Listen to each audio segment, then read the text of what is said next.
You guys always get the early bird edition of the podcast before I start into the audio.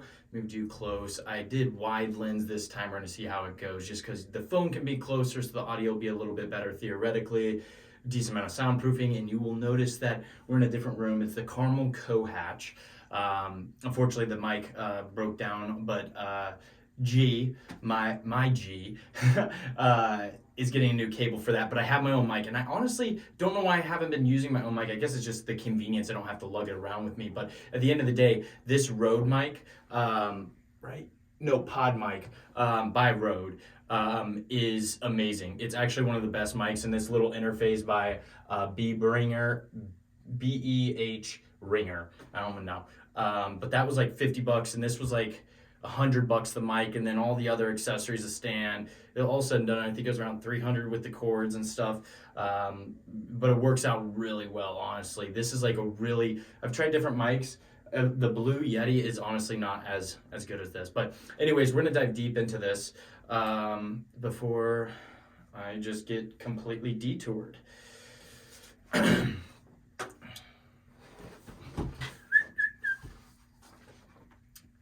Welcome back to Redefine Relentless. I am the podcast host, Hunter Beal, and today we're going to be talking about a book summary, $100 million offers. Oh, you know what? And I would pause you, but the thing is we're showing mistakes. Not everything goes right, but I like to, I have to bring the energy in the first part of it, and that's like with sales pitches or anything, really. You have to really engage the audience because it's like when you're going to a sales pitch or a venture capitalist for them to invest in your business, you have 10 seconds or they're not listening to you the rest of the time. You really have to come out really hard and be like blah blah blah blah blah. But I also do like make sure leave a review, do this, make sure you turn on bell notifications on Spotify, Apple, whatever you use, blah, blah, blah, blah, blah, because retention inevitably falls off. Doesn't matter what you do. You're not going to have, for the most part, 100% retention. It's almost impossible unless your video is like 2 minutes long, but that's not usually mine. So let's jump back into it and start all over again. Now that we got everything set up. Welcome back to Redefine Relentless. It's your podcast host, Hunter Beal. Today we're going to be summarizing $100 million offers by Alex Hormozi. And this is going to be episode 91. Let's butcher the 81 and say it's a 91. See, it still wasn't that good. You see, I have to make sure that it's good. So I like to just boom, bada bing, go after. And eventually out of the 10 times, I'll get a really good one. Welcome back to Redefine Relentless. It's your host, Hunter Beal. Today we're going to be talking and summarizing about the book, $100 Million Offers by Alex Hormozi, and this is episode 91. So let's jump super into it. Actually, before we even jump into it, I want to tell you guys like how hard it was to make this episode, but boy, oh boy, am I so passionate, and how I want to say how important this is to listen all the way through, because once you figure out there's no get rich quick, it's a long term and it's a lot of gaining of knowledge, but also putting a lot of action. It just depends on the entrepreneur that's conquering that, whether they want knowledge or whether they just want to learn by mistake or failure. But I've always been taught to learn from others. So listening to this is going to be very beneficial the whole entire way through, even if you have to kind of break it off. You listen 15 minutes and then 15 minutes and then 15 minutes. I don't know how long this is going to be, but I do know this is going to be worth your time to listen because this was such an amazing book. I think this is number one book I've read out of the hundreds I've read. Seriously, I'm not even joking. I usually say like top 5 or top 3. I read it, like the books that I do. And by the way, there's like 10 other books for every time I present on the podcast a book. There's like, not 10, like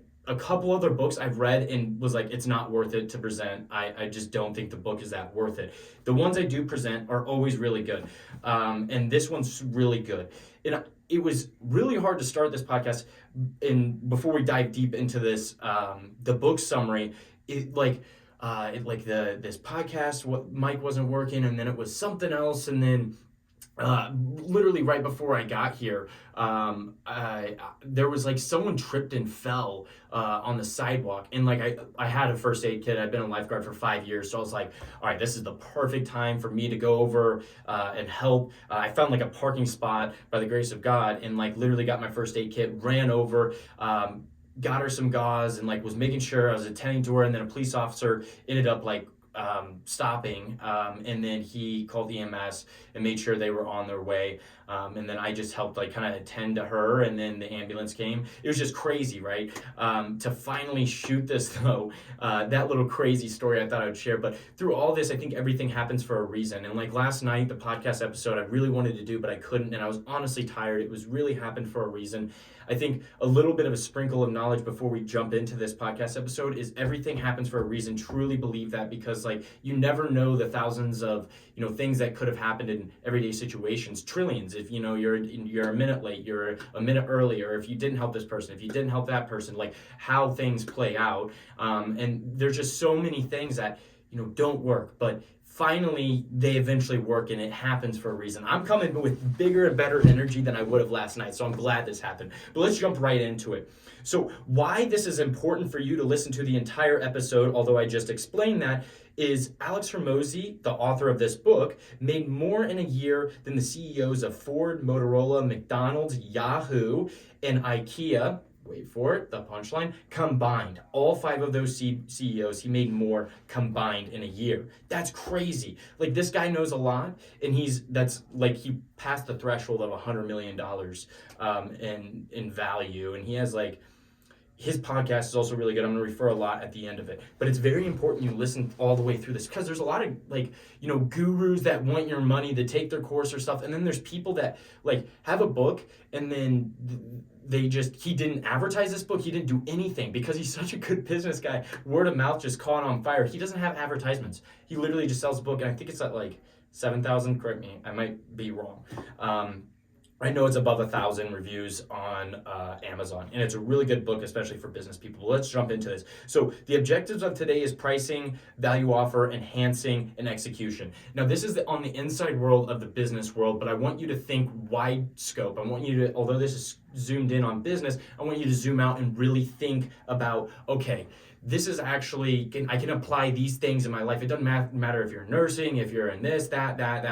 Doesn't matter. You're always selling yourself. You're always branding yourself. This is going to be really helpful in understanding economics, certain things, selling things, understanding things, knowing your value, everything like that.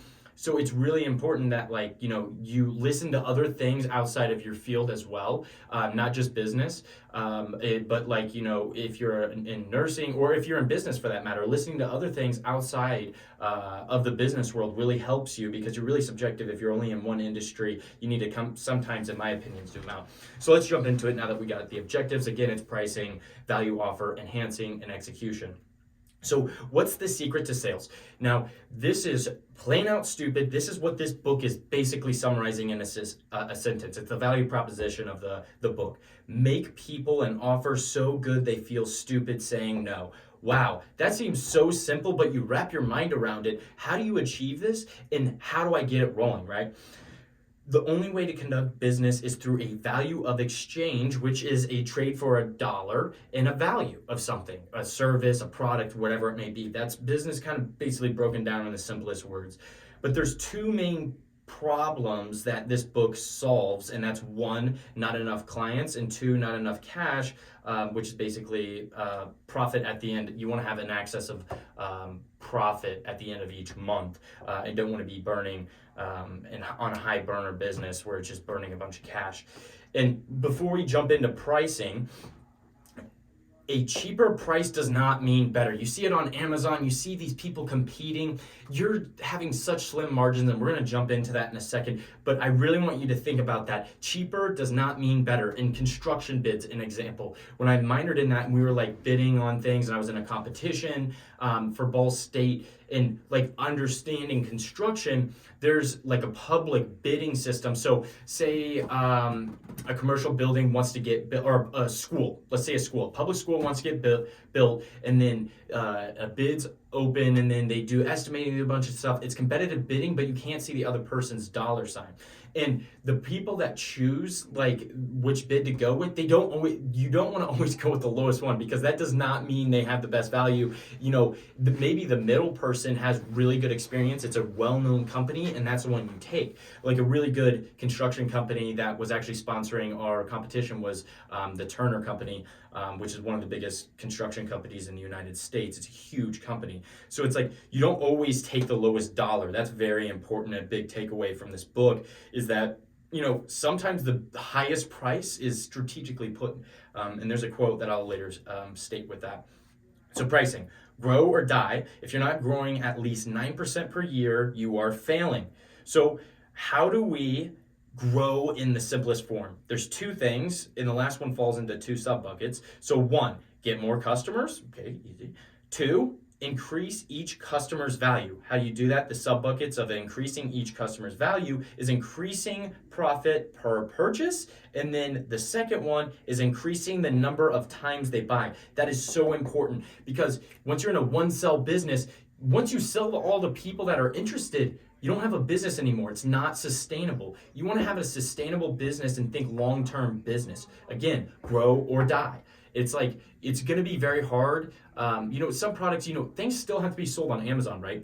There's plenty of money to be made there. I'm not bashing on that. What I'm thinking is big business wise, and like, what you're trying to achieve, and making a long-term business, and not a, not necessarily a get rich quick, but like a 5-year sustainable business where you might be selling products on Amazon or something. That's not sustainable, although it can be sustainable. What I'm saying is the cheap products that are like competing, blue lens glasses, for example, these ones I got, like, they're making slim margins off of this, maybe like $1 per or whatever. I mean, they're still making more money than me. I'm not complaining. I'm not saying that, but what I'm doing is the teaching of this book, right? So increasing the numbers of times they buy is a huge takeaway for me, and that's like a huge part of being a sustainable business, is getting people to buy and repeating customers.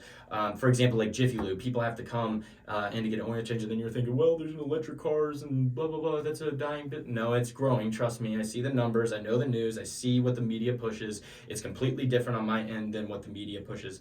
And I'm telling you. So there's like a bunch of things like that. Grow or die. Huge takeaway. So there's growth, profit. I'm not going to get into the nitty-bitty and details of the book of like him explaining gross profit. It's like you sell... But you know what? Screw it. You sell lotion for $10 and it costs you $2 to make. You gross 80%. Your margins are 80% because 10 to, you just take, it's really simple. It's just like 10 minus 2 is $8, which is like 8% of that.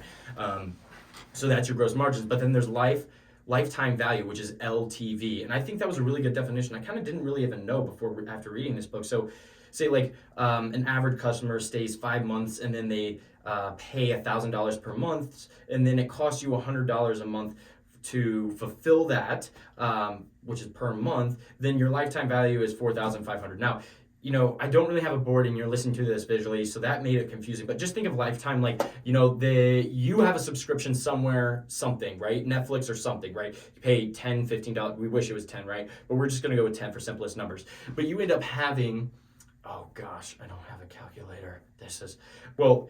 Say, you had this for 10 years or whatever, and you paid $10 a month, 120 a year times 10. So 120 a year times 10, you pay $1,200, $1,200.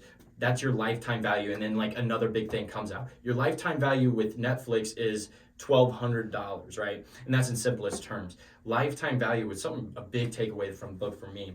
So what's a Grand Slam offer? Because it talks about that. We want to create a Grand Slam offer in order to really have something different from the market. It's an offer you present to the marketplace that cannot be compared to any other product or service available, combining an attractive promotion and an unmatched value proposition and a premium price and an unbeatable guarantee with a money model which is basically payment terms that allows you to get paid to get new customers, forever removing the cash constraint on business growth. So that was a lot, right? So I'm gonna break that down further. That was like a little bit of a paragraph, right? So what does a Grand Slam offer do now? So 3 things. Increases your response rates, which is like think your clicks, someone's clicking on a product or service or whatever online. 2, increase conversion, which is like think sales, like getting those sales through the advertising or whatever. And then 3, premium prices, think of charging a boatload of money for this person, but also providing a lot of value. And that's what it does.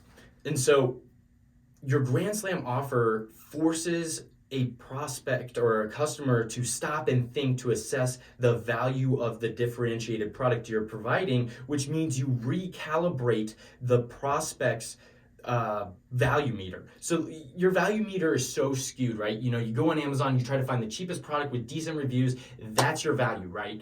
Well, this is a different value we're talking about. This is recalibrating something of so much value, and you're so niched in your market that you are able to get a decent amount of money. And we'll break that down a little bit more. So a Grand Slam offer is practically, you pay for performance. That's what the customer needs to think. You pay for performance. This is in the terms of a service, right? And then I want to talk about commoditizing, like a commoditized business. They are not the best to compete in, but again, you can make money. This is different from the book. So it's like Amazon. Think of Amazon.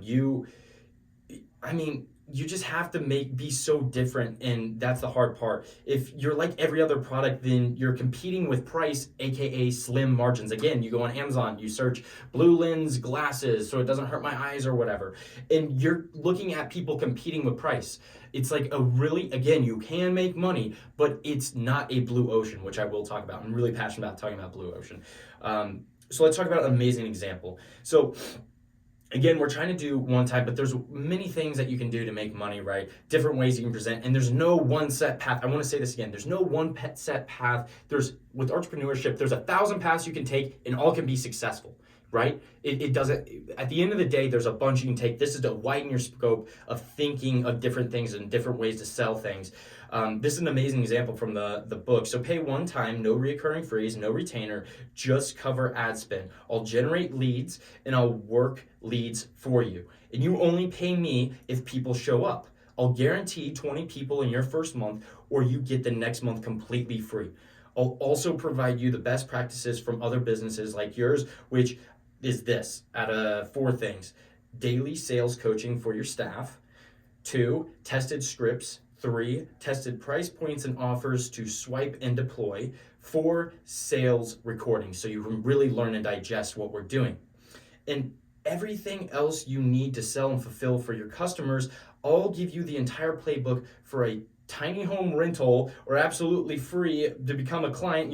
That was like my little example. But basically, in a nutshell, I'm feeding people this is what you're saying to the customer. Basically, in a nutshell, I'm feeding people into your business, showing you exactly how to sell to them so that you can get higher prices, which means that you make the most money possible. Does that sound fair? Tell me you wouldn't say no. There's an example I give, and I really want you to, I'm going to forefront that example a little bit further, but I'm telling you, this example just made me really think. Although good, even better is, again, repeating customers. So at the beginning, we say one-time payment, no recurring fees, no retainer. That's how we pull them in, right? We're giving kind of like that pull sense into the sense we can make them a repeating customer, but this is the hook that we're getting them in. So it's like, no, blah, blah, blah, blah, blah. And think about that. I'm guaranteed pulling you in 20 people your first month, showing you how to do this. And then if that doesn't work and I don't do that, you don't pay me, and I give you the next month free until we do something. That is like one of the best hooks that you can provide. It's like, well, that's very interesting, right? It's, again, think different. So we want to find the right market. That is so important. The first thing that you do in any business you're starting, service, and I learned this from really my podcast as well. I didn't even think about it. I kind of just made podcasts. I just kind of ran into, just went running. I just didn't care. I was like, I'm going to do this. I want to do it. I feel like I have something because I've read so much, blah, blah, blah, blah, blah. So I jumped and I didn't even think. But this is my advice to you. Whenever you're starting, look at your market. Find the right market. You want a starving crowd. That is very important. Also a blue ocean, ideally. A blue ocean is basically there's not much competition, and a red ocean is very cutthroat, it's very red. So like think of gas stations, Amazon products, blue lens glasses is a really good example. It's very cutthroat and like slim margins. You don't want that, right? But you want a starving crowd in a blue ocean, something that isn't solved yet, or whatever. So your markets matter a lot.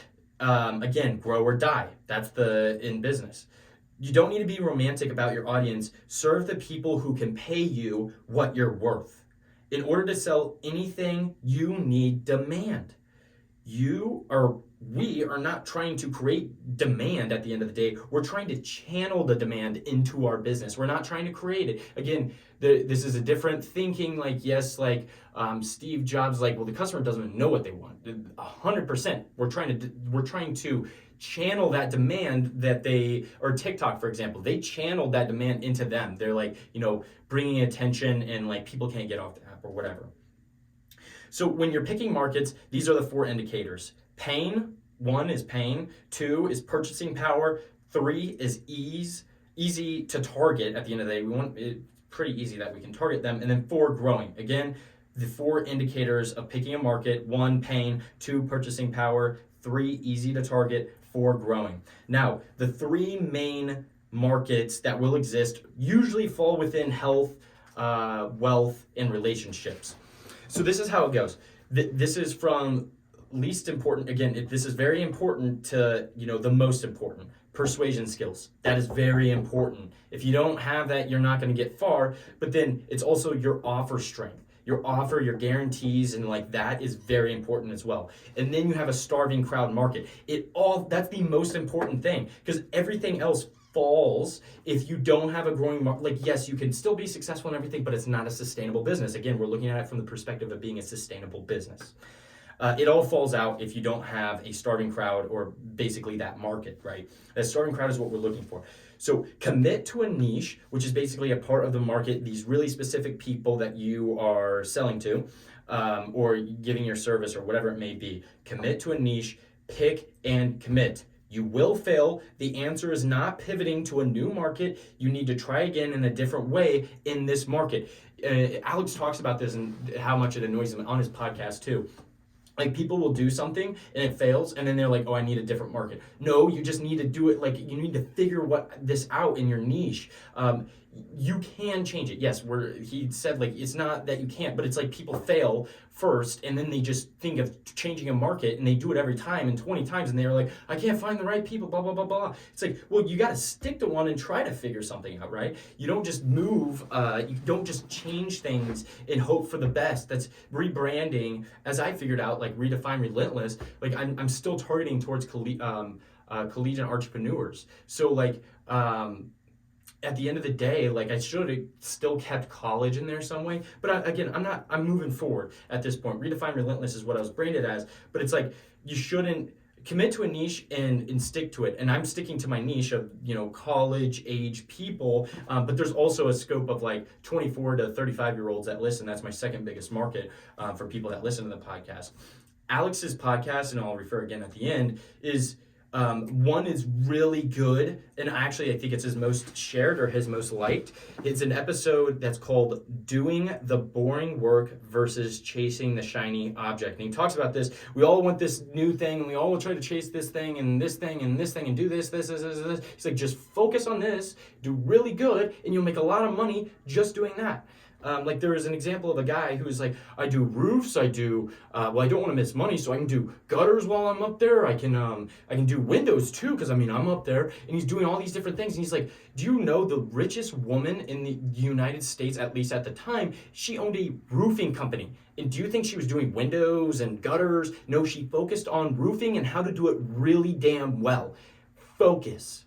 And that's the hardest thing. And that really slapped me across the face, because I was I'm trying to do my podcast. I'm trying to do, simpler living. I'm just trying to, or fellowship. I'm doing all this different stuff, reading books, doing this. And it's no, focus. And it's right now I'm pivoting and I'm finishing the podcast out, my dream. And again, it's something I'll probably continue in the future, but is Simpler Living is coming up on the rise. I'm trying to get, 100 episodes, and then I'm going to be pivoting towards my business because I know I can't focus on both. And that's what this book really, again, slapped me into shape. And I'm like, both could fail, or I could do one really damn well, or maybe, they both just build and they're both just mediocre, or I could do something really well and I can come back to the podcast and pivot. It's like, I don't need to focus on this thing. Again, we kind of strayed away, but I think that's very important in thinking and rationalizing. You have to focus on something. Pick a market and focus on it. Worst case scenario, you've done it for a little while and you're like, all right, this still isn't working out through my 10th try. It's like, okay, now it's time to pivot to a different market, right? It's like, don't change your market every single time something goes wrong. It drives me, after listening to that, I'm like, yo, that actually makes so much sense, right? What if instead of serving 100 clients that pay you just a little bit, you have 20 clients that pay you a lot more? Again, that's the focusing, that's the honing in. It's like that channel of that niche that you're trying to find, the people that can afford you. Is like you can focus really good and do really good with these 20 customers and charge them more than you would with these 100 clients, and you can make more just helping these 20 people, but doing a really good damn job at helping these 20 people instead of 100 people. Think about that in being niched. And I want to talk something else about being niched. I didn't know this, but I have a blue ocean with my podcast. Redefine Relentless is within the industry of entrepreneurship in the collegiate level, college entrepreneurship, basically. The only people that really do it is Cornell, which is, they kind of just started, but they aren't posting as much as I did. And there's other universities that have done it, but they haven't posted in 2 years. I've created a blue ocean. No one competes with me for the most part in collegiate entrepreneurs in that niche. So I do have average of 100 people listening, but these people, for the most part, not everyone, but it's different people listening, are entrepreneurs. I have, in the way that I could grow this podcast theoretically if I wanted to, I'm talking in the terms of business, I thought I'd share with you guys, is I can go to people that basically MBA programs that are entrepreneurship and basically be like, hey, $1,500 and I'll advertise you on my podcast. Why the hell is that so expensive? I have a direct pipeline of the people that are serious. Instead of you sending into Joe Rogan and 50,000 people listening and only 100 people of that being of the target audience, I'm just straight to the pipeline. I have a more dense and condensed niche in the market. Just because, Joe Rogan has 50,000 people or whatever listen to him per episode, probably even more, 100,000 or a million, whatever it is, he isn't exactly as niched as, I am, but that's good. A lot more people listen, and he can do more broad advertising for the top of the line marketing funnel. But I'm bottom of marketing funnel, which is very, very efficient for some people. And that's one route that I could go, but, I'm starting to come on a content burn. But I wanted to talk about niche real quick, because I can charge more because I'm niched at the bottom, $1,500 for a sponsor to come on, if that's something I want to do within my last 10 episodes. Something I've been thinking about, or whatever, something that's super niche to college entrepreneurs, an app, something like that, and they pay me a certain amount of money to do that. So that's speaking volumes of niche, of being a niche, being within a niche. So the more niche you are in, the more specialized you are in, the more you can make it, thus having fewer clients and less headaches of dealing with all these different people. You can really focus on having, the certain amount of people that you do have. So ears perk up real quick, because one of the best things that I've heard throughout this book was track records and testimonials. Huge.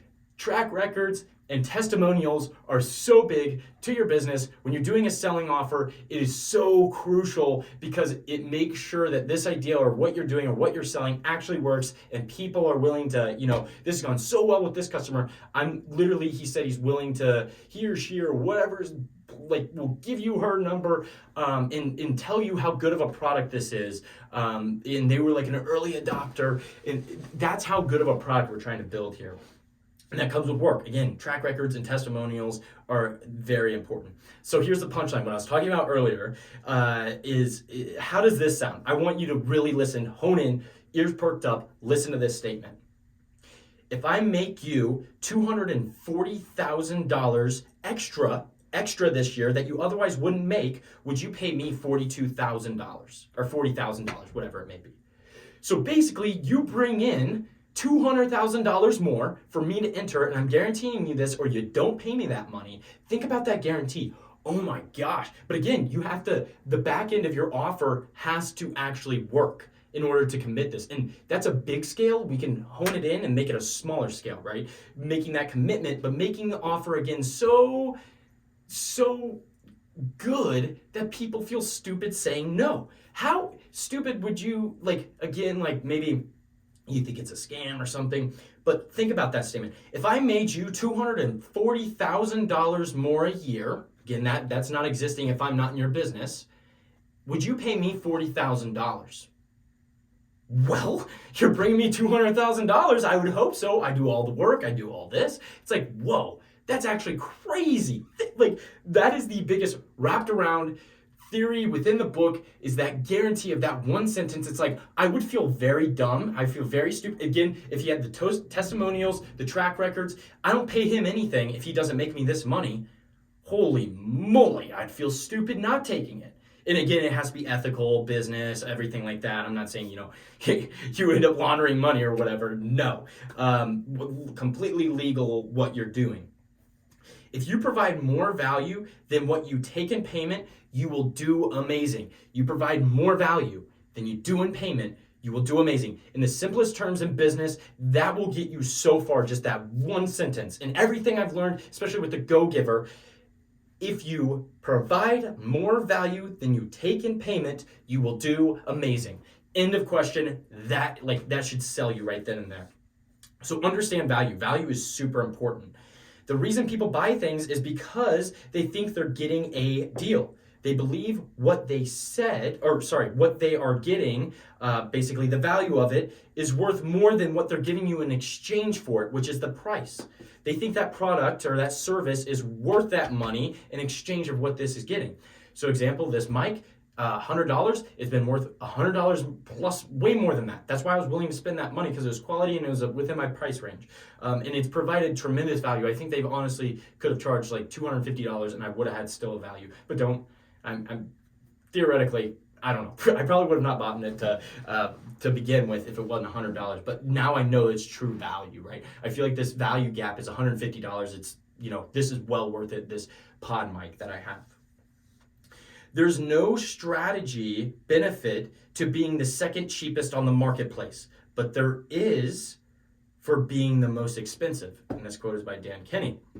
So higher prices, higher value. For the most part, it doesn't always mean that. You might have people that's a double-edged sword, because you might have people run away from you and it's like, this guy's crazy, he is on drugs, he's trying to sell me something for 50 times the value of what it's worth. Again, you have to have more runway to explain these things and break it down. And like, what I'm doing is, this is so crazy. We're trying to build a deal so good that they literally think like, what's the catch? What? I don't understand. Like, this is impossible. It's like, no, I just understand what I'm doing so well, and I'm so specialized, I'm so niched in this market that I'm able to provide you like exponential value that no one else can.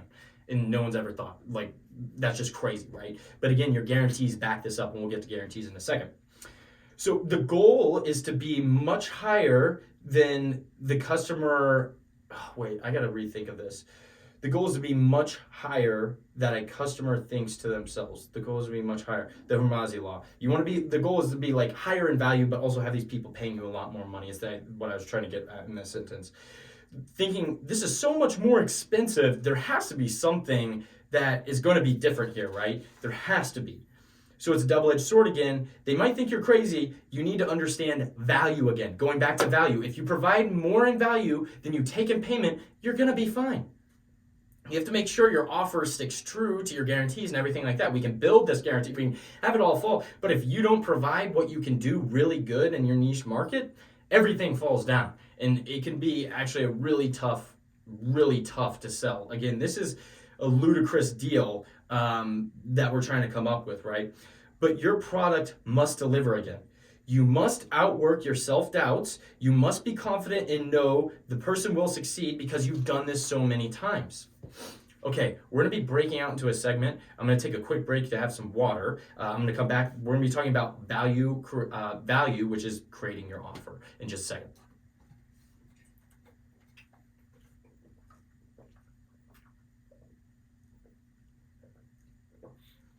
We're already at 30 minutes, people. Excuse me. This is going to be so much longer than I thought. This room is pretty hot. Oh my gosh, I'm going to be sweating. but this is going to be a banger of an episode. I'm just so passionate. I'm driven into this.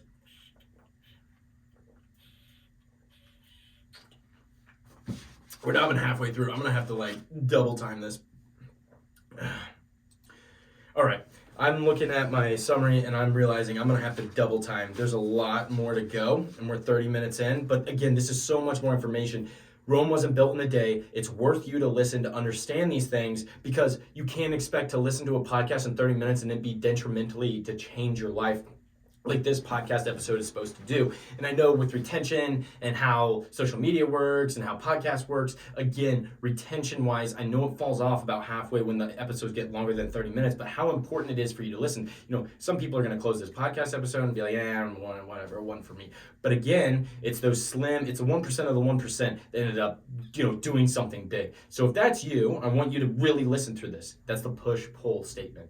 You might want to hang out, but and then I pull you back in. That's a push-pull sales. But I thought I'd show you something that I just created. So you must abandon what is fair. It costs pennies for a phone company to add an additional user, except they're really charging hundreds of dollars at the end of the month if you charge, all your family members you're adding on. It costs pennies on the dime to manufacture drugs, the things that grandma has to take. Pharmaceutical, I should say, drugs. But they charge hundreds of dollars for it, right? You have to get out of what's fair. Again, I want to reinstate this. You're not scamming. You're not doing anything wrong. What you're doing is still providing so much to the offer. You're providing them so much value that what they pay you is worth that money, right? And if you provide enough value, it should always be a steal for the prospect. That is the power of value. Again, you have to really understand value in order to get this whole book. So one of the best things in this book, hands down, you're going to have to look up a picture, because I don't have a whiteboard even for the people. I'm going to post this on YouTube and also some other places, but video-wise, my iPhone's recording me in the studio. But this equation, it is the best thing. I can't say this enough. The book summed up, I think this is I've given the value proposition, but this is how that value proposition comes to life. So it's dream outcome, what the customer wants, times perceived likelihood of achievement, divided by time delay, how much time it takes for them to do this, and then effort and sacrifice. Now let's break this down. Dream outcome is what will I make? What's will I get a six-pack from this? Or, what's the thing that I'm getting? What's the dream outcome for this? And then your perceived likelihood of achievement is, how will I know it's going to happen? What's the chances? 70%, 80% of this happening? What's the perceived likelihood of achievement? And then your time delay. How long will it take? People want it now. They don't want it in 20 years. That's why people end up, not saving as much money or investing as much money, because they want stuff now, that people want to get rich quick. But I'm telling you, you have to listen and soak yourself up with knowledge. And sure, you don't have to. You can go to action and you can create your own business, but you can learn on someone else's dime, right? And there's so many things on the background in which you can see it. Again, entrepreneurship is, you have 1,000 routes and all of them could be, or 50% could be bad routes and 50% you just have to figure out. Or you can listen to these people by reading books and stuff like that. It's the perceived likelihood of achievement of this happening. Of the time delay. The time delay, people don't want to create a business because it takes so long, right? Time delay, that's what time delay is. Time sacrifice, effort and sacrifice. What is expected of me? What do I have to show up? Do I actually have to do crunches in order to get a six-pack? You could get, that's why surgery for a tummy tuck is so expensive, right? But it's so quick, the time delay. It's a surgery. Sure, you got to recover all this, but the time delay is, you don't have to work out. You just have surgery, you remove your fat, and you're good, right? It's thinking like that. That's why people are willing to pay that price, right? Or get booty implants because they don't want to be squatting at the gym. That's a quick, but it's expensive. And it's that time delay, that's how that equation works out, right? Very interesting. So the Grand Slam offer only becomes valuable once the prospect perceived is increased in likelihood of achievement, and their perceived time delay is decreased, and their perceived effort and sacrifice is also decreased. So again, the top part of the equation, the dream outcome and perceived likelihood of achievement, we want to be high, right? But the time delay and the effort and sacrifice, we want to be low. So side note, logical versus psychological solutions of an example. Logical solution is make the elevator more faster. Psychological solution is add a floor to ceiling of mirrors, so mirrors all over this elevator, so people get distracted staring at themselves and forget how long they are in the elevator. Wow, kaboom, that is crazy. Logical solution, there's another example, make it cheaper. This product or service, make it cheaper. Or the psychological solution, make fewer of them, products or services or slots that for clients, make fewer of them and raise the price, which causes people to want it more. It's again, logical versus psychological. I highly suggest the psychological reason. You can really pull people in with sales doing psychological. Again, let's talk about dream outcome. The goal is to increase. So the perceived increase or decrease in relative standing when compared to other socially or professional. I don't even know what the heck I was trying to write there. Dream outcome is what we're trying to get, right? Perceived likelihood of achievement, our goal, again, is to increase this. We want them to achieve this. We want them to get that six pack. We want them to do this, right? Our goal is to increase that. Communicating is very important to this, which is the perceived likelihood of achievement through a message, a proof, or guarantees. It is very important that we get across this in our sales pitch or whatever, that their perceived likelihood of achievement is very high. And we have to do this through our messaging or proof, the showing our testimonials, whatever it is, and our guarantees. We'll talk about that in a second. Time delay. Our goal is to decrease this. Think about it. Like, people want it now. So if you can give it to them now, it's a lot quicker. Always try and incorporate short-term immediate wins for the client, emotional wins. You want them to psychologically be like, okay, yeah, boom, I got this. Like, example, a week after working out or like 2 weeks after working out. Hey, Jim, you've lost 3 pounds, dude. Look at what you're doing. Like, emotional wins. That's what we're trying to achieve here.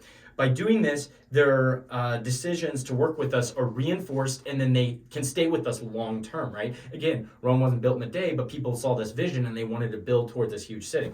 Effort and sacrifice. Our goal is to decrease this. Tired of wasting countless hours in the gym?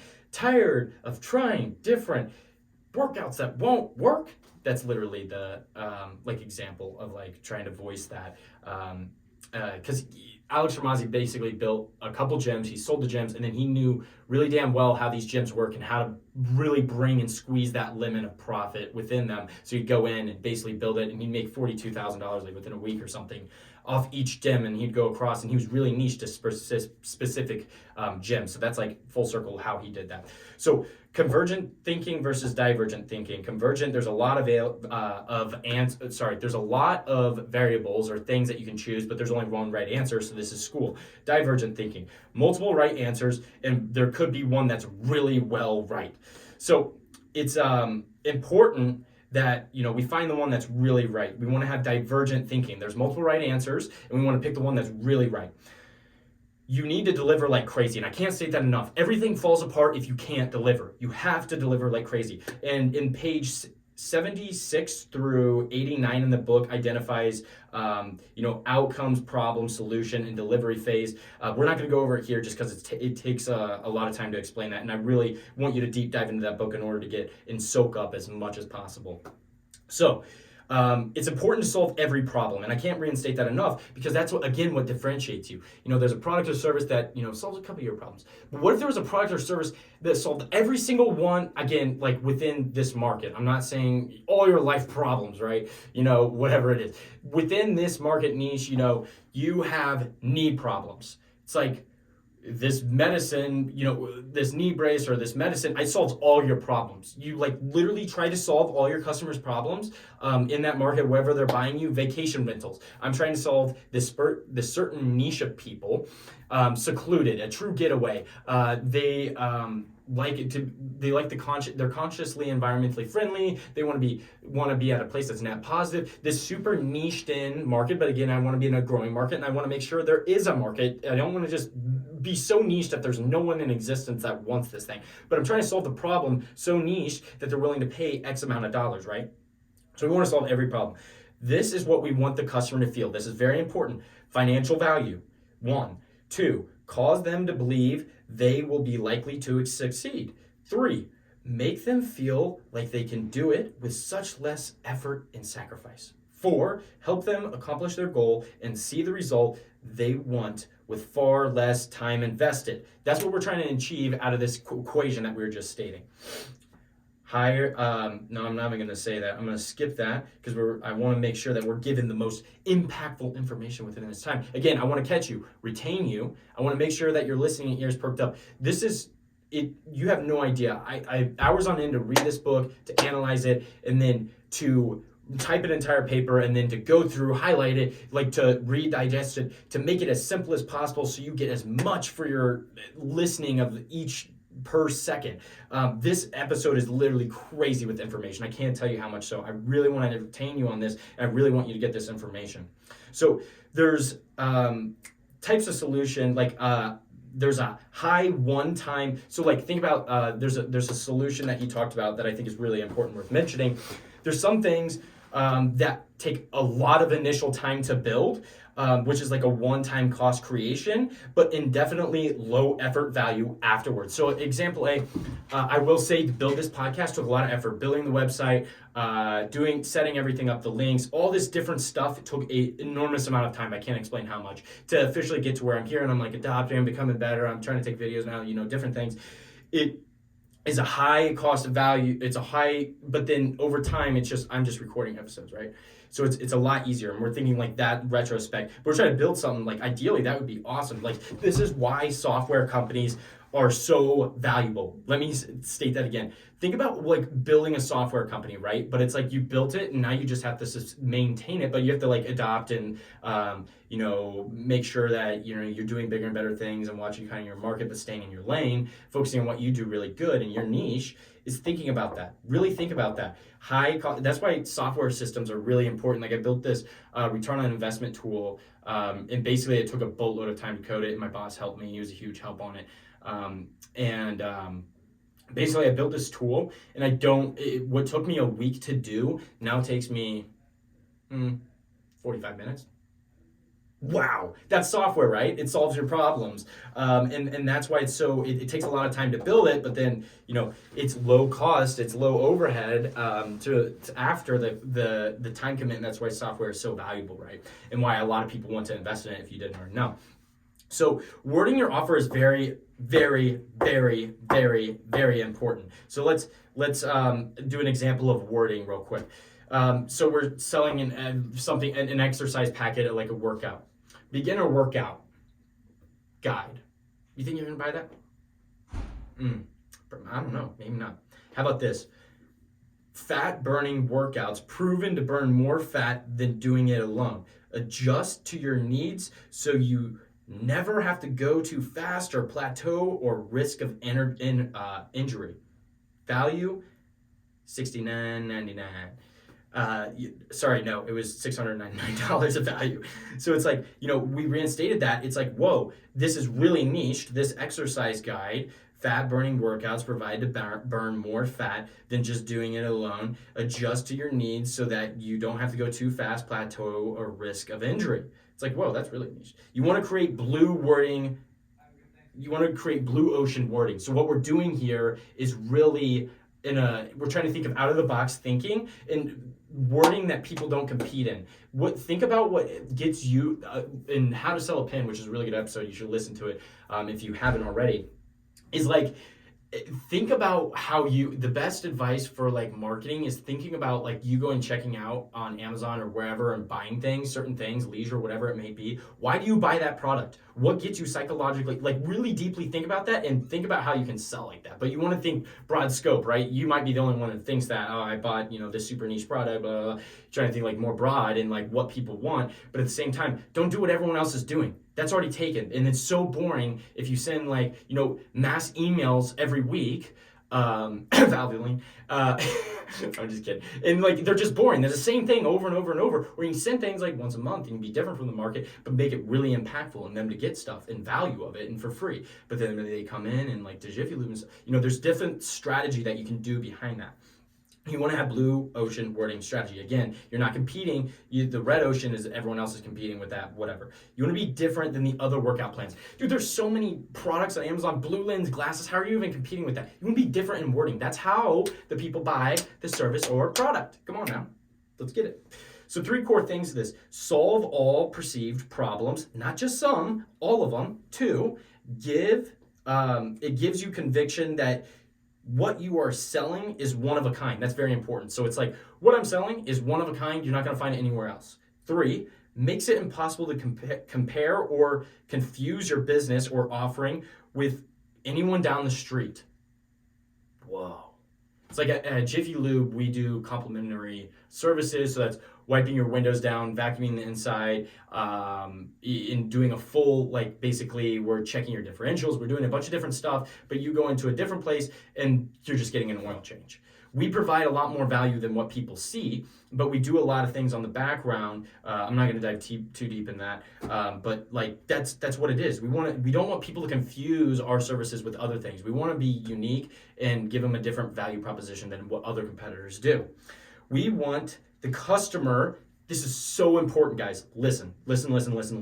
We want the customers to make a value-based decision rather than a price-based decision. Again, we're recalibrating their value. So let's enhance our offer now. When demand increases, cut supply. That was something that was interesting. We need to understand human psychology. People want what they can't have, 1. 2, people want what other people want. 3, example, Lambos. You can't have it and like blah, blah, blah. You want it really bad. 3, people want things only a select few have access to. Again, I'm going to psychologically, let's understand human psychology just one more time. This is proven. People want what they can't have. People want what other people want. And people want things only a select few have access to. Whoa. That is super impactful. That's why I wasn't kidding. You got to listen all the way through this episode. There's so much golden nuggets all the way through this podcast. It's banger after banger after banger of like this knowledge. I love it. So the process of enhancing your core offer is designed to do 2 things, really. Increase demand and decrease the perceived supply so that you can sell the same product for more money or service, sell it for more money than you otherwise could have, and in a higher volume than you otherwise would over a longer time horizon. Hormozi law. This is a really good law. Listen up. I know I'm trying to get you to listen this entire time. The longer you delay the ask, the bigger the ask you can make. The longer the runway, the bigger the plane can take off. You really like that? Think about it again, retrospect. If I'm charging someone $1,500 to advertise on my podcast, I want to explain to them. That's why people think about this. This is so crazy. That's why people, when something's really expensive, and I know it's really expensive, it says call or get quoted today. Example A, Tableau. I wanted to bring it to my company, a Jiffy Lube, and like say like data and show this stuff. Or in Domo is another one. I call them and they want to explain to me, and they want to have this huge takeoff to give this big plane to fly off, this big money offer to fly off. They want to have this extended, that's what business is all about. Like, they want to have this huge runway. That's why, again, it just blows my mind, and I love this so much. I hope you're listening, is when you have this, people are like, give me a call or contact today to get a quote or offer or blah, blah, blah, blah, blah. I'm not saying everything's going to be $20,000 at the end of the day. But Domo, for example, I told her, and I knew sales, and I knew that like she was trying to create this runway. And I told her, I said, listen, I'm not going to be interested in 20 seconds. You either tell me an estimate of a price or I'm walking right now and you're not going to get me as a customer. She's like, oh, okay. $20,000. Thank you. That's out of ours. Even no matter the amount of value it provides, given the fact it's showing data, it doesn't solve all the business problems in the world. I knew within, opportunity cost. Again, that was very important. And I was like, $20,000, that's not worth what we're trying to get. Went to Tableau. We just have to build a lot of it on the back end. And I did it and I learned it. And it cost us, I don't know, like 500 or something like that, or maybe it was 1,000, I can't remember, but it's worth it because it like shows us data and we are able to see red flags from this data, and that was what worth it. Again, people are trying to build a runway. That's what we're trying to do. The bigger the runway we can build, again, that's why like in sales, like I know when to cut someone's runway short, and they can't take that big plain offer. So that's again like retrospect. If you know that, that's very interesting. So like in car sales and stuff like that as well. So let's keep on going. Hormozi law, again, you want it to be, the ask to be longer so you can have a bigger runway. You want to tell them your testimonials, your this, that, to make sure that they understand your value. Okay, you want FOMO, which is fear of missing out, which is the scarcity. Scarcity is one of the most powerful things and least understood focuses. So the number of units left or availability you have. Oh, I want to buy that now. Like Supreme or Hot Wheels for me. It's like there's a limited amount of these makes. I'm going to get it now or I'm going to miss it forever. Like now I have to live like once it's gone, another guarantee that it has in the book. It's like once if you don't get this now, you're not going to get it ever again. And the price is going to be, the resale value is going to be too expensive. And I did that and I'm now biting my nails. There was this package of Mustangs that I really wanted for Hot Wheels, but I was like, dude, it's $20.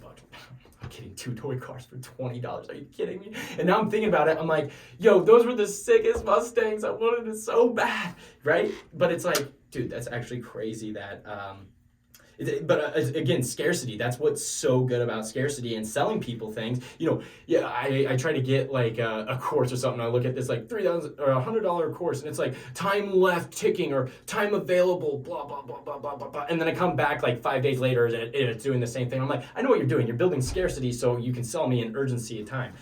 So there's two components of scarcity. It's how rare the source is. And then 2, the actual value being provided. So fear of loss is stronger than the desire for gain. That is so important. Ears up, listen. Fear of loss is stronger than the desire of gain. If people are fearing that I can't get this book, I can't get this Hot Wheel, I can't get this purse, I can't get this, it's gonna run out. Supreme, for example, like I resell that stuff like, love reselling that stuff, but it's like it would run out in 5 minutes and they'd make $15 million. That was crazy what they were doing. That was ludicrous. That was next level scarcity that people weren't seeing in the designer brand industry. They're building a lot of value, and that's what like the Nelk boys do as well. If you didn't know, limited amount of drop, you want to buy it. It builds scarcity, so you want to buy it. You're more likely to buy it more and not think about the price and basically be built by the conflict of time and buy it impulsively. They want you to buy impulsively, and that's what we're trying to kind of, not in a way, shape, or form, but again, it's so important that I reinstate this. We want our value to be worth it. That's so important. So 3 types of scarcity. Now that we've talked about the components, it's limited supply of seats or slots in a general. So like in general, there's over X, I only take X clients over per week or something like that. 2, limited supply of bonuses. 3, never available again. And that's so important. Like the Hot Wheels example I was giving. I have these, gosh dang it, I hate myself. Again, we're moving on from that, but I still had such an L. That would be like my favorite set right now. Again, that's a hobby of mine. You're probably like, this dork. Anyway, so it's like that built that scarcity. I will never get that again. Well, I mean, I can, but I have to buy resale value now. That's like $50. And I'm like, of course, this is the one I don't get, and it's like $50. But then it makes me think double much as hard when I come across something like that. And I'm like, all right, this is something I actually want. I should get it. You know what I mean? So that's building up a really good scarcity. Good job, Hot Wheels. And the important thing with scarcity is you have to sell out. You can't just be like, I'm not. That makes people think, once they bought impulsively, that like, okay, this was worth it. Like, I'm glad I bought this kind of impulsively because it like went out and like I can't get this now. That's what scarcity is. So an example is like only accepting X amount of clients per week, or accepting X amount of clients per class. You have to be honest. That is so important. Again, we're not, back up for a second, wide scope. We're not trying to build a scam or launder money or anything like that. That is so important for me to scale. This is 100% legal. We're building an offer so good, people feel dumb saying no. And this is how we're achieving it. We're thinking outside of the box and we have to do it a different way. So please understand that. So scarcity is a function of quantity. Urgency is a function of time. So like, again, the time part is like, you have 30 minutes, it's ticking now, and we're gonna be done selling. But then you go back, and again, that's some of these like companies, and then I go back and now it devalues their credibility in my mind because they weren't honest with me. Every time I click on this, it says there's 30 minutes and it's a timer. I understood and now I don't get that product. That's why it's so important to be honest with it. And it's like, if you're not honest, urgency of time, like like when a band, like you're think of your favorite band and they're touring one last time, you're willing to pay way more than, another time that they've been touring for the past 15 years and they have at the end, they don't have no thinking of quitting the band or anything like that in any period of time within 5 years or something. It's like you're willing to pay way more if this is their final tour, right? So what's important about urgency and the time, your biggest sales in a week-long campaign or launch happen within the last 4 hours of the last day. So up to 50 to 60% of your sales. So that means, again, within a week-long campaign of urgency and you have time, it's like I have a week and then it closes. That means that 3% of the time, which is the end, the 3%, creates 50 to 60% of the sales. That's why it's so important to have urgency. Deadlines drive decisions. Again, pay attention for 2 seconds. Deadlines drive decisions. So I'm going to skip some. The reason this works is we are increasing the prospect's price to value discrepancy by increasing the value delivered instead of cutting the price. So like the infomercials, all the infomercials that you saw, to explain that, because I kind of like skipped and then I missed something, is like, but wait, there's more. And it's like, well, we understood that and it kind of got old to the point. They're putting a new wrapper on it after all, and it was kind of like, okay, I kind of get this. I'm not trying to do that anymore. Like I don't want to do that scam. It's like when infomercials were coming around. It's like as seen on TV, that was like super important back in the day when that was a huge thing. But they built value. They gave you a price, $40. I ain't paying $40 for that mop bucket. But wait, it comes with something great, a squeegee that's out of this world or something. What you did is you didn't slash the price. You didn't $40 for this product, but now we're adding something. Whoa, that makes this value of $40, like my value in the background went up because of that. Although this stuff cost me, let's say $20, it was $15 and I provide $5, but I charge double the price or whatever. My margins are 50%. And I do that. It's because I added something in. And it's like, example A, for my tiny homes, for example, when I have a guest staying and it's going to be a little bit more expensive, and again, I'm niched. I don't want every Sam and Joe and average Joe to come in and be like, okay, yeah, this is for me. No, this is niched people. And like they get a little gift and I'm going to ask them like, what drinks do they like? And make sure like they have a 6-pack or a wine that they like, or, a soda, whatever it may be. It's the small little things, but it comes with it. They already paid and I'm adding this and they didn't even know about that. Whoa, that's crazy. Again, that's why you should listen all the way through this podcast episode. So what we're doing is price to value discrepancy, which discrepancy means lack of similarity between two things at the end of the day. So price to value by increasing discrepancy by increasing the value delivered instead of cutting the price. Increase the value delivered instead of cutting the price. That makes them feel like they have a lot more value and this is worth it to them. Another key point on a side detour is that checklists and infographics are huge. Seriously, if you're in business or whatever and you're selling something, checklists and infographics and services are so big. Like checklists on, example, what we provide. I have a hot tub. We have Starlink Wi-Fi.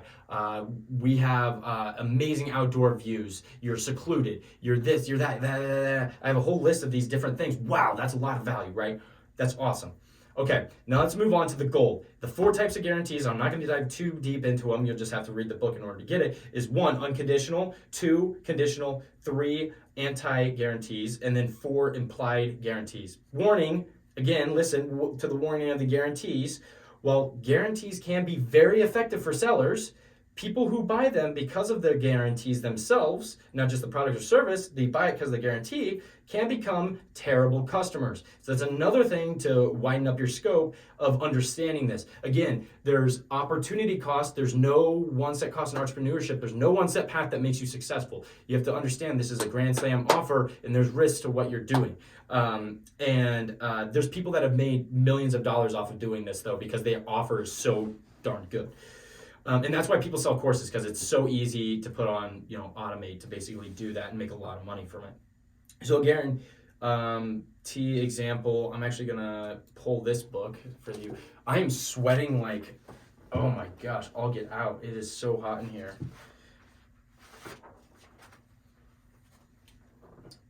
I'm not asking you to decide yet.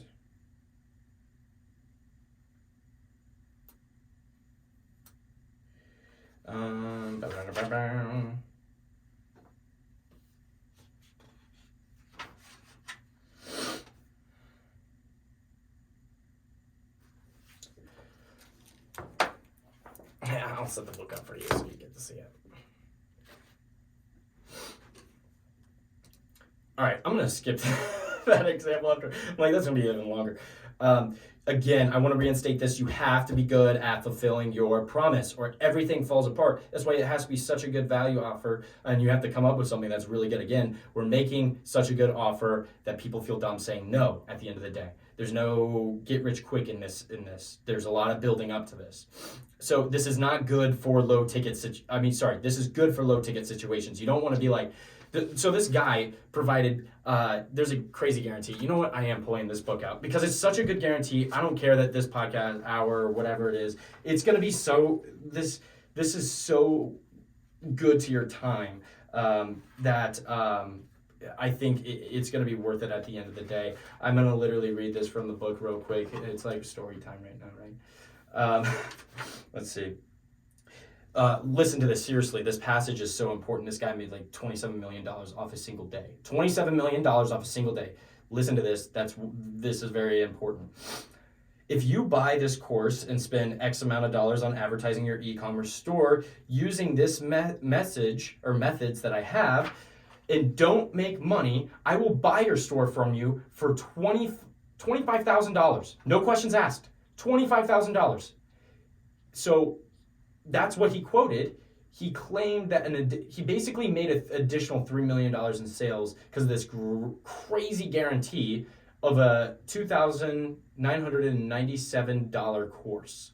That's why people do courses, by the way. You can make a boatload of money off of that if they're really good courses. But again, he said, I would buy your e-commerce platform for $25,000, no questions asked, if I do not provide you this like $3,000 value. You don't think like it doesn't increase, it doesn't help you if you don't follow these things. But the thing is like in order to match these guarantees, you have to follow this, which is very important.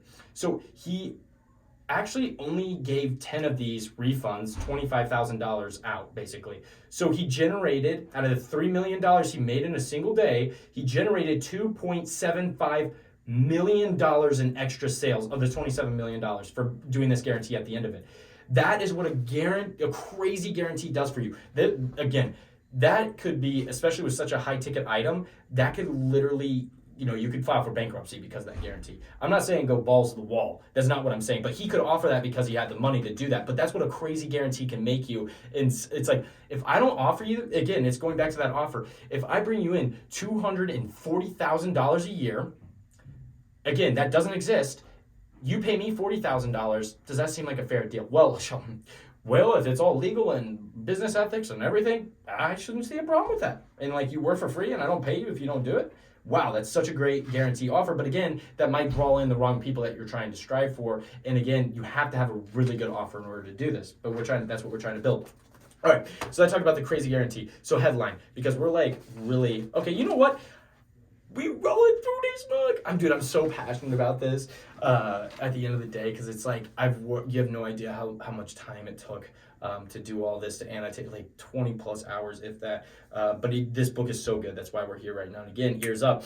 Headlines. It's very important that we have headlines because, again, I walk into a pitch and I tell the first 10 seconds of the venture capitalist and they're not interested or intrigued. They usually tune out and they don't care about what I have to offer. The same thing. Think about what you get, spammed, email. It's like, look at what the subject line is. What draws you in if you do? Or like Amazon, Black Friday deals. And I'm like, well, shit. It is Black Friday. I might as well look. You know what I'm saying, though? Those headlines are super important to pull them in. Being creative, create like new creative videos, images, hooks, stories, and copy the same offers is really important to what you're doing. We are only changing the wrapper to our actual offer with our headlines when we change that.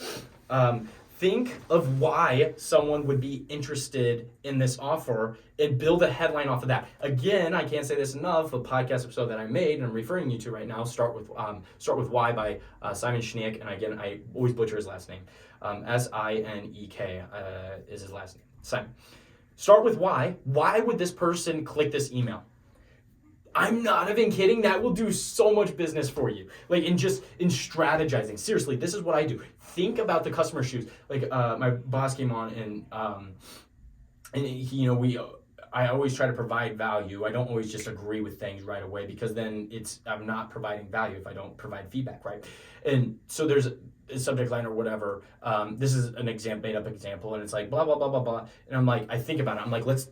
I'm thinking about it in my shoes. But again, if you think about it in your shoes, understand your niche and who you are. That's very important to kind of digest before, I get into that. Is like, you also want to think wide scope, like general people, not just you. If I'm looking at emails, I literally said, I am so annoyed, like Halloween stores sending me like an email once a month or every 2 weeks. And it's not even, it's a month past Halloween. Why the hell do I care about Halloween spirit right now? Although there is a really good episode on YouTube, Wall Street Journal made about them. They're very interesting. Side note though, think about that though. Really think about what you're doing in everything that you do. If you're in marketing, if you're in business or whatever, in nursing, like, doesn't matter. Think about that. Why? Start with why in everything you do. And the headline is a very important key factor to that and the strategy of that. Why is this customer clicking this? It's so simple. It's like people think, da, da, da, da, da. I think this is good because it sounds good to me. No, think why. Why is that customer going to click that? Why? That's going to drive so many more people than if you just create something you think is good because your brain created it at the end of the day. And you want to ask valuable feedback. Hey, how does this look? What do you think of this? A random person. And then kind of make a focus group off that, and boom, bada bing, you have a really good offer. So let's dive deep into something else. Magic. So the breakdown of magic, the word, it's kind of like a acronym. Yeah. So M stands for magnet. Give a magnetic reason for them to click it. A is avatar. Announce the avatar. G is goal. Give them a goal. I is interval. Indicate a time interval that they'll achieve this. We kind of did that with the equation. C is container. Complete with a container word. Example. A free 6-week lean by Halloween challenge. Another one, 88% off 12-week bikini blueprint.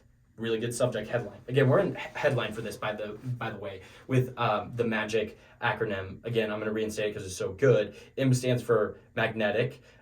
Give them a magnetic reason to basically click on it with this headline. A, avatar, announce the avatar. G, which is basically the dream, what they want to do. And then G is the goal. Give them a goal that they want. And then I is within magic is interval, indicating time interval. And then C is a container, complete with a container word. And I just gave you 2 examples. Another one I really like, 88% off, 12-week bikini blueprint. That's a really good one. I like that.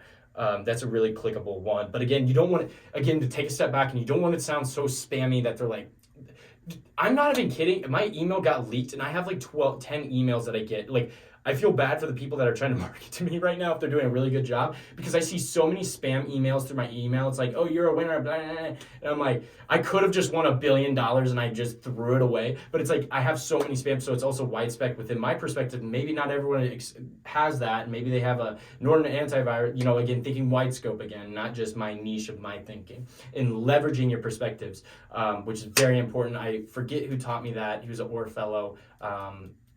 CEO of Mallow, Yao, I believe was his name, Yao, said leverage other people's perspectives. That's so important in business. So important. All right, let's do another example real quick. Back sore, no more, 90-day rapid healing intensive, 81% off. That's like for doctors. It's like this crazy thing, this method heals them or whatever, chiropractor, whatever. That's really back sore, no more. It rhymes, so it's like, whoa, that's kind of cool. 90 days rapid healing intensive, 81% off. Okay, now let's finalize. I'm glad because I put so much energy into this podcast episode. You have no idea. I'm like gonna fall asleep after this. Execution, the last objective of this, and it's really simple. And we're gonna name some quotes off at the end, and then we're gonna drop it. Execution. Alex says this: it took me years of seminars, courses, workshops, coaching programs, masterminds, and finally it turned into wealth. He said all these years, like these get rich quick, all this stuff, it took such a long amount of time. I wanted to be a sponge and absorb as much as possible. I went to seminars, courses, workshops, coaching programs, masterminds. Finally, it turned into wealth. Persistence closes the distance, as my friend Jake Henry would say, and he quoted me. He taught me that quote. It was amazing. Persistence closes the distance. Be so damn persistent. Seriously, everyone's looking for this get rich quick. I've read so many books. There's no such thing. It's usually not legal, and it's not sustainable if you do find this. Seriously, and we're trying to build an offer so good that it's hard to decline. Think about that. Seriously, it takes so much. It takes effort in being persistent that compounds in the way you can be. Persistence closes the distance. Don't quit. That's why you have to be passionate about what you're doing. Entrepreneurship is about acquiring skills, beliefs, and character traits. To advance, we must determine which skills, beliefs, and character traits we lack. Most of the times, we just need to improve. Again, that's skills, beliefs, and character traits. As an entrepreneur, we have to think, and how can we get better? We just have to improve most of the times. And that's what I was talking about the shiny object beforehand. Focus on one thing. Quit focusing on 20 different businesses. Focus on one thing and do it really well. I saw this an example of a guy. I literally looked on Instagram and I saw this. I was like, oh, I wonder how this guy's doing, because I remember he's very entrepreneurship in school. And I looked, and out of like the 5 businesses he created, because I remember looking up to him, and he was always like, yeah, I got this business, and I got this business, and this business, and like he was making some good money. It wasn't like crazy money, but back then to me that was crazy money to make. $500 a month off something, and then $200 off another, and like, but he didn't focus on one thing. And I look at those accounts now, and they're dead. They're non-existent. It's like they just focus on one thing and do it really well, and you can become very successful instead of just becoming mediocre across doing multiple things. It's really important to do that. That's how you really get stupid rich. But again, that's just in the perspectives of business. There's a lot more to life than money, and I have that a lot more on my podcast. Okay, this is very important. This is like kind of the closing part. Excellence exists in the depth of knowledge and nuances. That is what separates the greats from everyone else. Again, I'm going to restate that, and that's why, like Bill Gates said, to read, and that's like what's so important to him. So I started reading a lot more, and it changed my life, and that's why I built this podcast, because of him, literally. Excellence exists in the depths of knowledge and nuances. That is what separates the greats from everyone else. All right, now we're going to go over some quotes and end it. I know this has been such a long podcast. It might be my longest podcast episode. But again, Rome wasn't built in a day. It takes time to understand these things. And it's like so jam-packed that I couldn't make this any shorter. And if I made it shorter, it would miss things. And then you wouldn't get that stuff. So if you're listening to it, congratulations, you're awesome. This information is seriously, I've read so much, and this is so detrimental to your business knowledge and growing. So I wanted to say some quotes before we leave that were from the book through periodically. Think different, Steve Jobs. Charge as high as a price as you can, that you can say this price out loud without cracking a smile, Dan Kenney.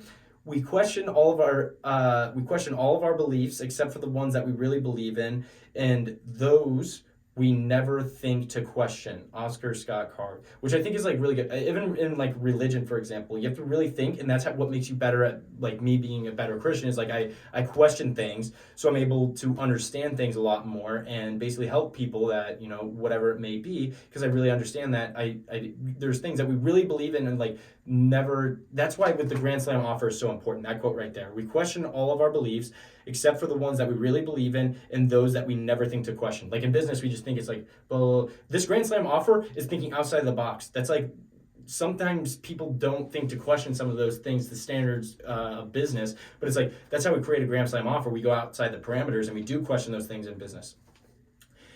He who says money can't buy happiness has not given enough away. Another quote, that was by an unknown person.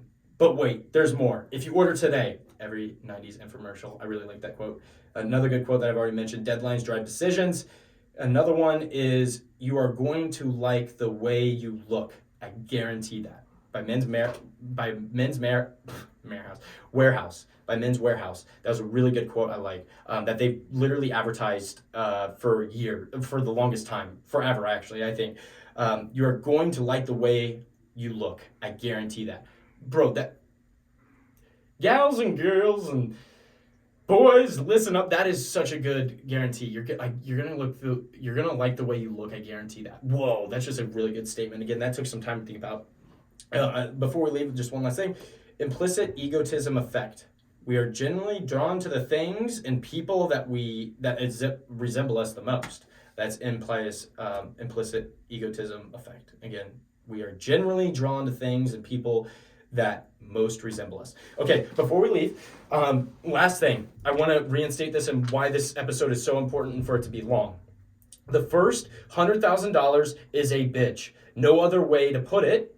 It's going to get easier as time goes on. Effort compounds. Seriously, effort compounds. So stop trying to get rich quick. Focus on one thing and do it really well. And literally, Alex is now he makes again more than Motorola. The CEOs of Motorola, McDonald's, Ford, IKEA. And one more company, I can't think of them, combined. And it's crazy. And it's that's how you do that. It's you focus on one thing instead of focusing on 20 different businesses you want to build. Put in the effort. It's so hard in the beginning. The podcast, for example, I had one listener. Now I have I'm getting closer to 10,000 streams, which is crazy. It's took time. Persistence closes the distance. Super important. Okay, highly recommend before we leave. I'm going to link this in the below. Podcast, The Game. That's Alex Hormozi's. This is all Alex Hormozi's stuff. His podcast is called The Game. I highly recommend you listen to it. His YouTube is Alex Hormozi. There's a really good one that I really like. I went to most popular on his channel and click the first one. It will change your life because he talks about more than just what I talked about here. And then his IG is his last name, Hormozi, which is Hormozi. And again, I'm going to put that in the description field. Look for that. It's an hour and 15 minutes hot. All right, we're going to be cueing the outro because this has been such a long podcast and I'm sweating like crazy in this room. But look around. It's a pretty night around my mustache on myself. Anyways, a little bit of personality thrown into the last minute.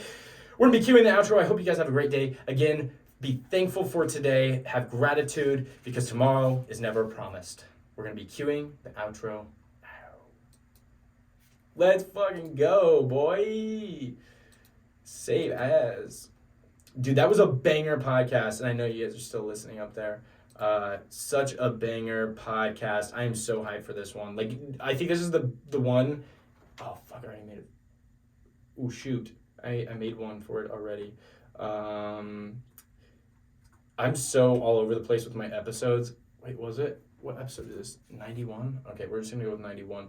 Technically, it's 91 because behind the scenes, real quick, it's technically 91 because of my videos. Don't get me started. It was actually Booty Cheeks that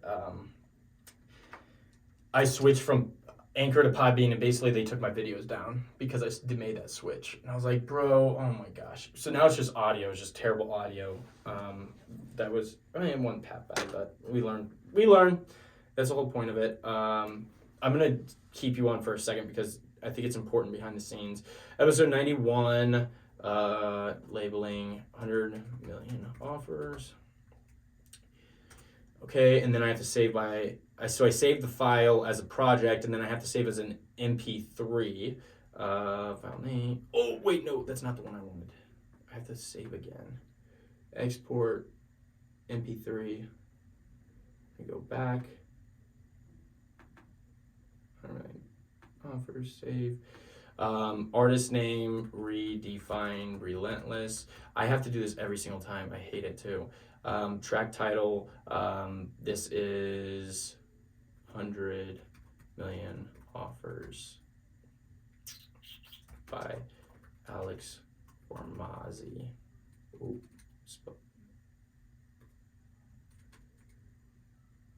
I'm probably gonna butcher. Oh wait, his name's right here.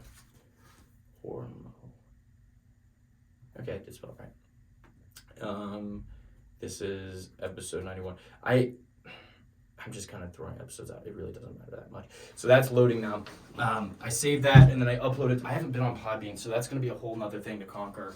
I'm probably going to put that up. But yeah.